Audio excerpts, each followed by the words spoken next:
Hey, fine. Nice to see you. Nice to see you. Yeah. I see you're in your studio now. This is the studio. You can just see a bit of it, but there's other stuff going on. Cool. We both have a nice yellow chair in our studios. Well, yours is a couch. You can see that. Yeah. Bit of mustard. Bit of mustard in the room. That's what you need. Always relaxing. Yeah. How are you, man? Lots of interviews today? No, I actually did one for something unrelated to Lump. So this is my second for something else. All right. Yeah. I hope. Hello. Oh, we've got Laura. Right? Hi there, yeah. Hi, Laura. How are you? I'm very well, thank you. How are you? I'm very good. I was wondering if you could turn on your camera so we can see you. Okay, I'm on my phone, so. Okay, if it's not possible, it's okay too. Oh, okay, we can see you now. Hey guys. Hi. So let's jump right in the interview, right? I'm gonna do this kind of little introduction that we're with you on this radio show. This is a radio show in Mexico City radio station.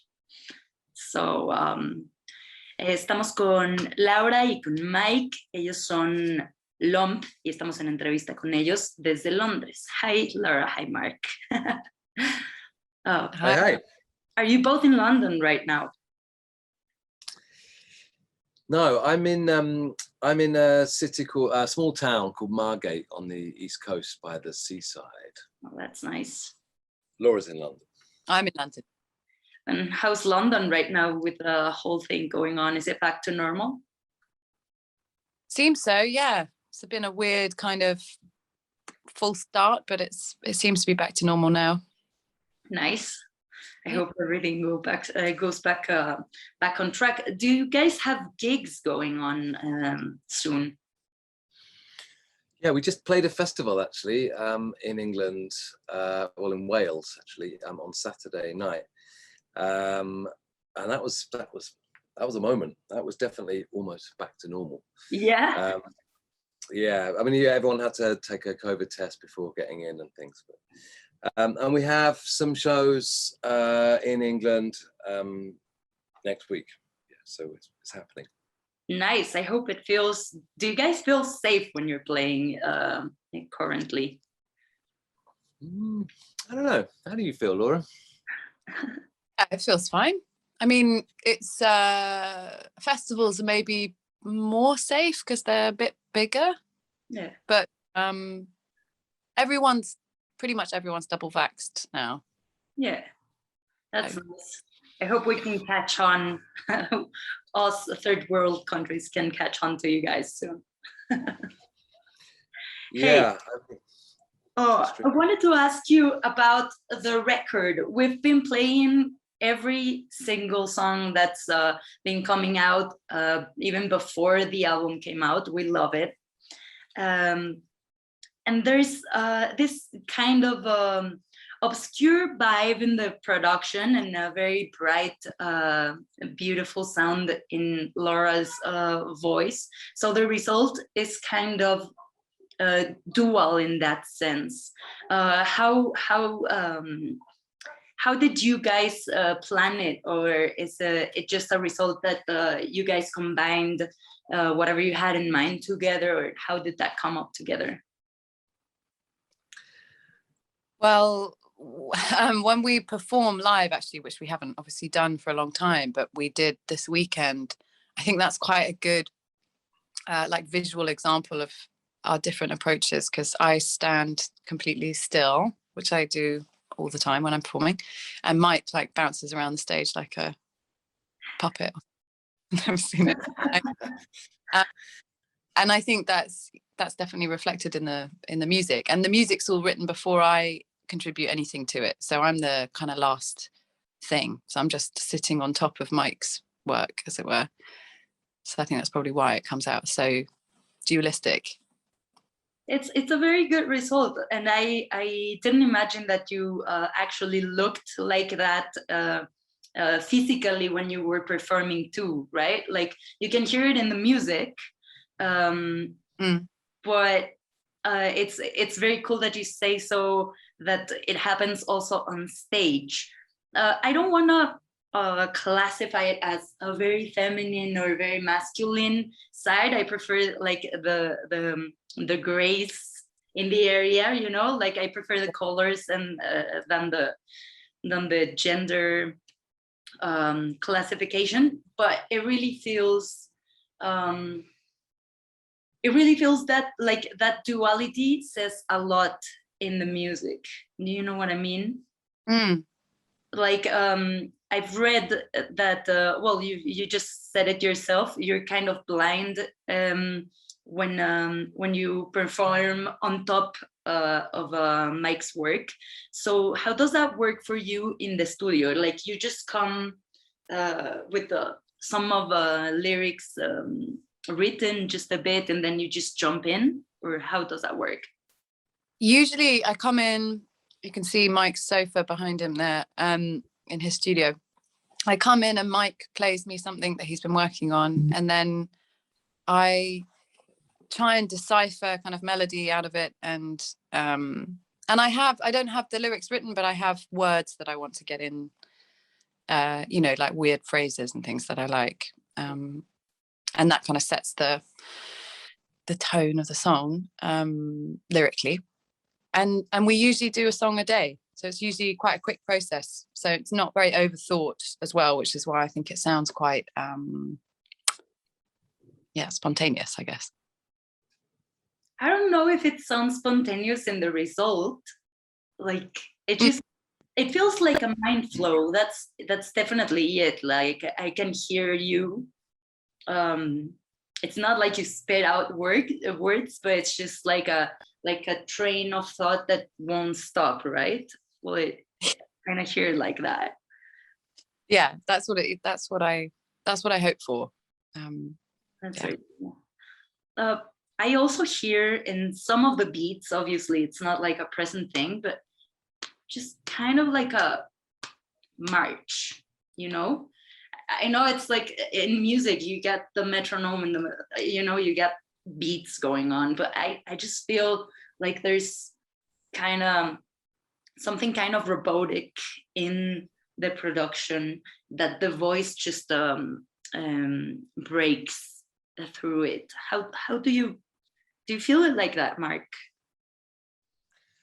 Yeah, you're talking about the kind of the throb pulse of lump. No, I mean, yeah, there's some same with the first record and into this record. There's quite a lot of kind of sequences made on Moogs that kind of run at slightly different time rates or different time meters from the beat. So there might be a 4/4 throbbing sort of percussive Moog going. Right. While the beats are doing a different timing and they kind of have polyrhythmic qualities about them. So they might feel like marching, I suppose.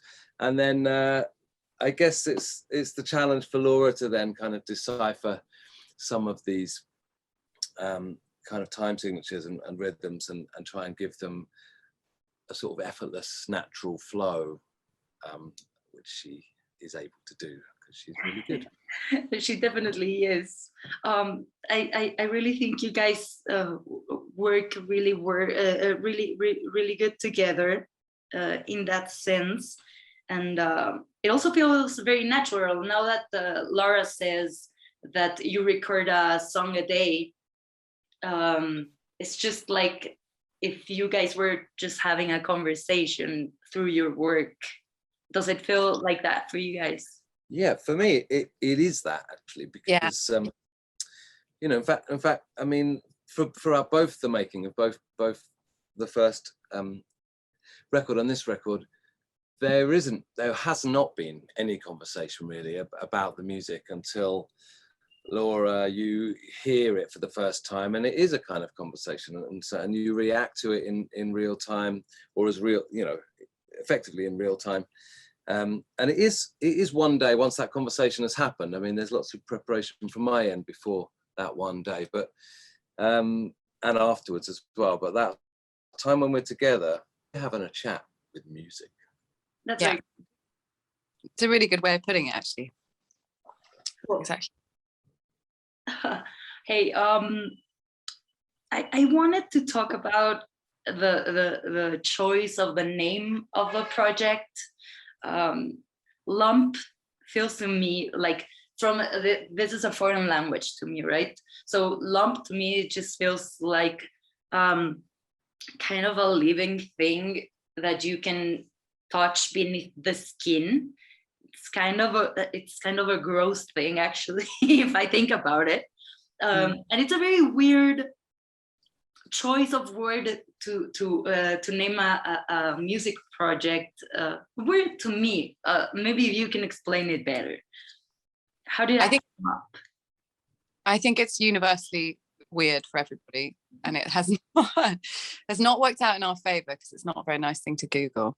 But I have a goddaughter who's now 10, but at the time she was 5, and I asked her what we should call our band, and she shouted lump at me. No way. Yeah. And so that was why. So it kind of, in my mind, or in our mind at least, it came from quite a sort of silly, childish place. Yeah. And the music was weird, and we thought maybe that sort of silly childishness would be appropriate for it. It's a really good thing. Like now that you mentioned how the name came up and how music comes up, everything feels very visceral in the way that okay, this is it. You know, like it just happens that way, and I like it. Yeah, there's a really nice innocence to the word when it comes from a sort of child perspective, and that's why the word lump kind of took on a sort of character, and then that character became this kind of furry creature, and then that's called lump. And then when you start thinking of it like that, I now never think of it as the biological illness type scenario, which is I cannot get out of my head. It's just like that. Yeah, and I can imagine the lost in translation situation happening with with your language and those barriers and that's the first thing you think of. But when I think of it, I just think of a little lump of fluffy, noisy, sweet animal. That's all right. That's so fair. you got it. It's a better twist the head in my head. Yeah, thanks. Hey guys, I'm really curious about this Southeast London scene that's going on, especially since 2020. Maybe you guys can explain it a little bit more for me. We've been listening to lots of bands that they've been popping out South London, especially in 2020 and this year too. So I feel like there's lots of things going on there that we can listen to from afar, but we are not seeing. Does it feel that alive for you, like especially in this last 2 years? I'm not seen in South London. I'm out of touch there. Okay. Yeah, I don't know. I mean, depends which bands you're talking about. There's a place called Peckham in South London, which is the new, well, I guess in the last decade, like the new hip part of London to live in. It used to be like Hackney and Shoreditch and East London, and it's all kind of moved to South London. And then Peckham's kind of maybe a bit over now as well. And then there's like Brockley and all these other kind of parts of South London. So I'm not sure what the scene is that you're talking about. Which bands? I don't know, maybe Squid, Dry Cleaning. They all have this, and there's lots of female leading bands too. Like, and they feel like this kind of spoken wordy. Yeah, and like New Country for Old Road, is it? Are they called that? Yeah. Black Country New Road. New Road. And yeah, I don't know if they're all South London, but yeah, there's and Dry Cleaning were doing stuff in TRC actually with Christian Laura, who was at our show, yeah. But there is definitely a movement of this slightly spoken word, maybe like sort of crossover, cross-genre music, like the Fall from the 80s, mixed with kind of like new jazz music. You know, I guess they're all really amazing players. Yes, amazing. And there's that band players at the moment. Yeah, I'd put Black Midi in that category, who played after us. they're heavy fuck, but yeah, they're the only ones that I cannot put in a box, actually.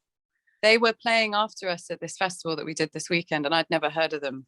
And it blew my mind. I can't believe that there's something that good comes out of London. It's amazing. Man, like so many. Ancient. Yeah, that's very cool that you say that they're very good live. Like, there's so much music from London that we are playing in the radio station. That's why I'm asking you. Like, this is the very first time that I actually have an English band on interview, and I'm really curious if you as people that love music feel it that way. So. Yeah, I think it's good. I think it's, well pointed out. I think there's definitely a scene. I think Squid are from Bristol, actually, but I think but they play in Margate quite a lot where I live. And I seem to remember Laura playing you a Squid track when we were making the record. Is that one that has a breakdown in it? The weird and I think I was saying I'm really digging the spoken word thing, because you've always done bits of sort of speaky singing in your music, in Laura Marling music. Yeah. And I think I might have played you some of Squid when we were doing Animal, and then you completely ignored it and did your own thing, which is way cooler. I guess that's what Laura does, right? Very good thing. Also, hey, thanks for the update and in the Britain music. Also, a little bit more about Britain, actually. I've been relating through it with the music, but do you feel like there's a post-Brexit reaction through arts and music? What changed, like, on people or on your own expression, or on your own ideas, since there's been this political, very palpable issue? I definitely think there's been, I think there's been, it made people think and realize that the only way to sort of deal with a difficult national moment, I guess, rather than a cultural moment, because considering the globe has gone through such awful stuff generally, but is that you can only sort of continue making art. And I think the reason why there is a lot of excitement about these young bands, especially in England, or from all around England, is because it, after like a cultural breakdown, a national breakdown of, identity or whatever Brexit was, it was a collapsing in of a couple of identities. And I think it makes people look around for something to be proud of. I mean, not in a nationalistic way, but I think I was thinking this when I was watching Black Midi the other night. I was like, I can't believe how talented these people are, and they're young and they're from London, or they're not. I don't know where they're from actually, but England. Yeah. And it gives me faith that there's, because I think also it gives people a kind of libido, not like in a sexual way, but like it gives people a reason to keep moving forward and to try and understand what's going on, and that usually results in good art, I think. So that's my little takeaway. It's a very positive spin on it. That's good. Yeah, interesting. So what do you think, Mike? No, I think that's really interesting. I feel like we've, Brexit for a musician, means we've sort of been trapped a little bit on our island, and maybe you're right, Laura, that, in that sense, people are sort of just trying to get on with it and make music because it's hard, possibly. I mean, the pandemic hasn't helped. And so I guess the combination of the two things for people in England to try and travel over to Europe and to present their art is really hard at the moment, and possibly to the point where people aren't going to do it, you know, or going to do it less. Or so you got to just think of new ways of dealing with that. It might not be so difficult, just paperwork, but you know, it's like to travel between countries to countries used to be very, very simple for us, you know, as musicians. So I mean, that in itself might mean people travel less, which is not always such a bad thing, and work harder on their music, which is sort of maybe what Laura's saying. Interesting. All right. I don't want to take up much more of your time. It was really nice chatting with you both, guys. Really nice to meet you. I hope you can come to Mexico sooner than we expect, and you have a home here in Aire Libre. We have a nice studio where we can do a live session, and this is like a really open invitation for you guys for whenever you're in town. Just come by and we'll play with toys, and it's gonna be very good to have you if you ever come down here. Wicked. What an That's lovely. Yeah. Cool. Can you do one little thing for me? Could you just give a shout out to Aire Libre, how do you listeners? You're in Raquel and Victor's show, so maybe if you can, I don't know, we're lump, and Can you type the name of the radio station? Of course. The radio station is called Aire Libre. I'm gonna do this. Aire Libre. Kind of like that. No. Right? Yeah. Aire Libre, and we are Raquel and Víctor. Raquel. How do you want to do it? Do you want to split it up, Laura, or should we each do one, or how do you want to do it? Can you do the first bit, which is the hard bit? And I'll Raquel. Hello, this is. Oh yeah, okay. Hey, this is Mike from Lump. You're listening to Aire Libre with Raquel and Víctor. That's very nice. It's okay. We'll edit it and put the effort. And thank you very much, guys, for your time. This was really fun. Great, thank That's you. Great. Thank you very much. Have a nice day. You too. Bye. Bye.